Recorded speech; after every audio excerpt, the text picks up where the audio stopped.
दोस्तों, गर्मियों में खीरा की डिमांड आसमान छू जाती है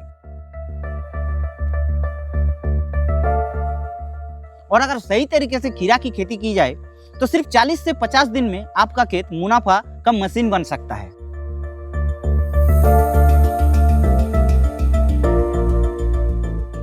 लेकिन गर्मियों में तभी आप सही तरीके से खेती कर सकते हैं जब सही वैरायटी का चुनाव करेंगे, जब सही खाद देंगे, जब सही तरीके से सिंचाई करेंगे या फिर रोग बीमारियों से आप लोग बचेंगे, तभी आपको गर्मियों में खीरा की खेती का एक मुनाफा का मशीन बन सकता है।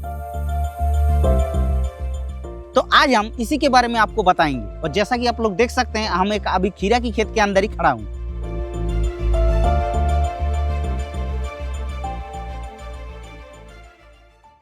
तो सबसे पहले बात कर लेते हैं, गर्मियों में अगर आप लोगों को खीरे की खेती करना है तो उसके लिए सबसे सुइटेबल टाइम कौन सा है।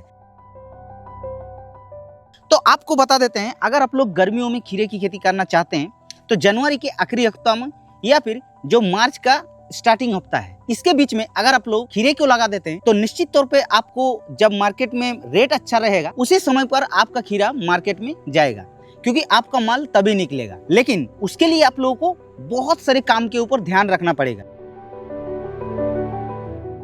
तो वही आज हम आप लोगों को आगे चल के डिटेल्स में बताएंगे कि कौन कौन सी समय कौन कौन सी केयर करना है, कौन कौन सी समय कौन कौन सी खाद डालना है, कौन कौन सी रोग से बचना है, कौन कौन सी कीट से बचना है। आगे चल के आपको एक एक से डिटेल्स में बताते हैं। तो चलिए उसके बाद बात कर लेते हैं मिट्टी। भाई, मिट्टी अगर रेतीली दोमट मिट्टी होगा तो खीरे की खेती के लिए बहुत ही अच्छा सुइटेबल होगा। और पीएच की बात की जाए तो लगभग 6.0 यानी कि 6 से लेकर के 7 अगर आप लोगों का मिट्टी का पीएच रहता है तो परफेक्ट आप लोगों का पौधे का ग्रोथ देखने को मिलेगा और पौधे में अच्छी तरीके से फ्रूटिंग देखने के लिए मिलेगा। और टेम्परेचर की बात की जाए तो लगभग 20 से 35 डिग्री टेम्परेचर इस समय के लिए परफेक्ट होता है। अगर टेम्परेचर अचानक से घट जाता है तो आप लोगों का थोड़ा सा खीरे की फसल के ऊपर नाजुकपन देखने को मिल सकता है।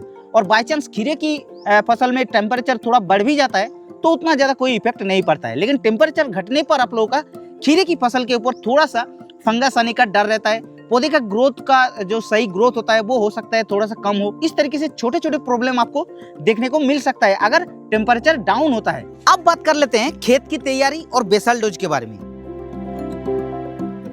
तो देखिए, खेत की तैयारी करने के लिए आप लोगों को गहरी जुताई करना है 2 से 3 बार मिनिमम। उसके बाद आप लोगों का सड़ा हुआ गोबर की खाद आप लोगों को लगभग 2 से 3 ट्रॉली खेत के अंदर बिखर देना है। बस उसके बाद आप लोगों को जो करना है कि बेसल डोज के तौर पे कुछ रासायनिक खाद का इस्तेमाल करना है। अगर आप लोग मान के चलिए डीएपी खाद को लेते हैं तो 50 किलोग्राम प्रति एकड़ के हिसाब से ले लीजिएगा। उसके साथ साथ सिंगल सुपर फॉस्फेट को आप लोगों को 100 किलोग्राम लेना है और उसके साथ साथ आप लोगों को लेना है पोटास को 20 से 25 किलोग्राम।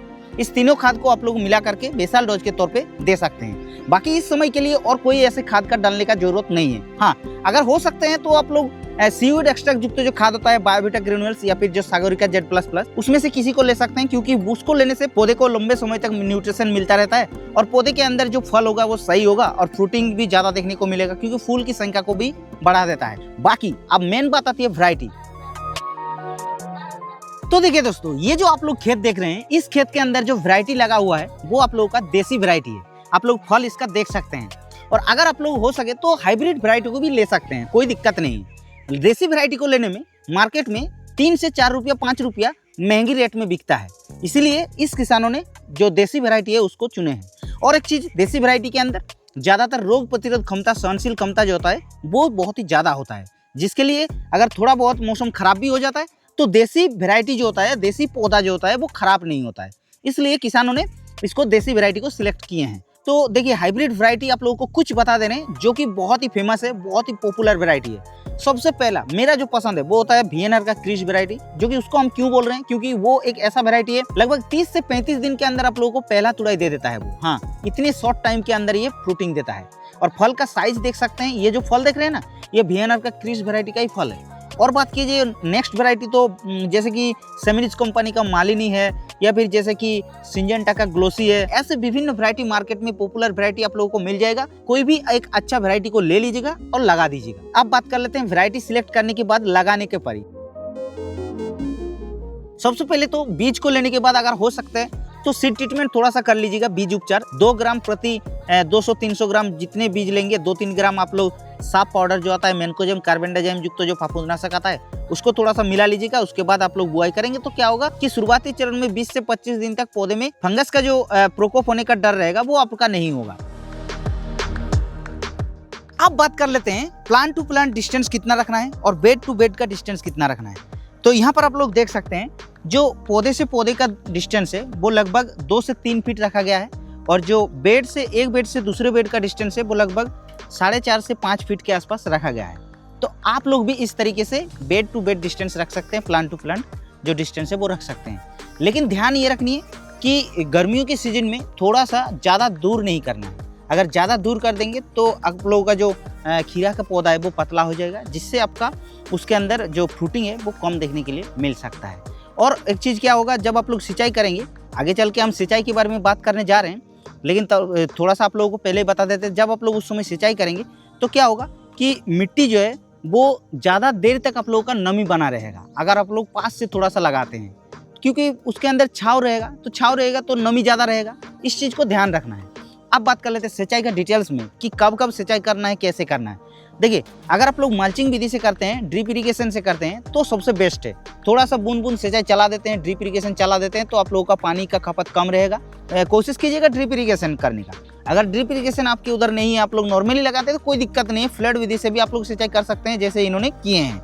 तो फ्लड विधि से अगर आप लोग सिंचाई करते हैं तो उसके लिए पर्टिकुलरली कि हाँ 3 से 4 दिन के बाद ही आप लोगों को पानी देना है, ऐसा कोई बात नहीं है।